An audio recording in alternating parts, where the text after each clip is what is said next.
This is the house of your dreams. Well, maybe not yours, but definitely this couple's. Just look at it. It's beautiful. And when the young couple moved in, they couldn't be happier. But then strange things started happening. They heard whispering coming from the walls. At first it was just random words here and there, nothing that made any sense. But then they started putting the whispers together, and they pieced together entire stories from the murmuring walls. It was the story of a young woman named Eliza, who had lived in the house with her lover Thomas. Through the whispering walls, the couple learned about their love story, how they met, how he proposed to her, how they dreamed of growing old together in that very house. And then one day, Thomas was called away to war, and he never came back. The walls whispered of his absence, of how lonely Eliza was, of how she spent her days waiting for him, tending to the garden, keeping busy so she wouldn't have to sit in the silence of the empty house. The couple in the present would often find her walking the grounds, talking to the flowers, dancing in the moonlight. Then one day the whispers changed.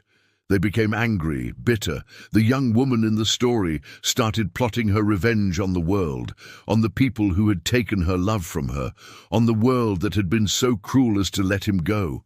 She wanted to destroy everything beautiful around her, to drown out the whispering voices of the trees and the flowers. And as she screamed and cried out in anguish, the walls drank in her pain, storing it all away, becoming stronger with each whispered word.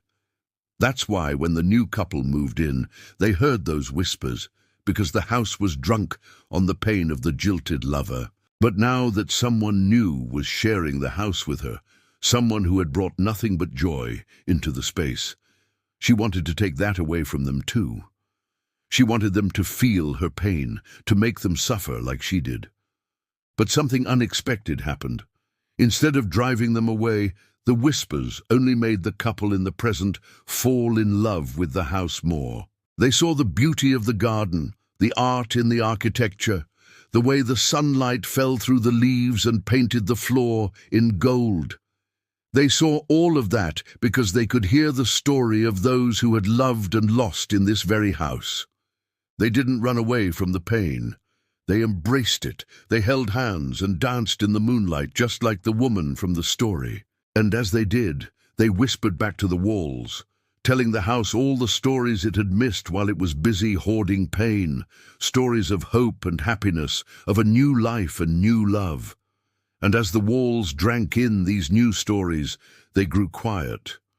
The whispers faded away until all that was left was the sound of the couple's laughter echoing through the empty halls. One day, however, the laughter stopped. They found a note lying around, and it read, "Confess or else."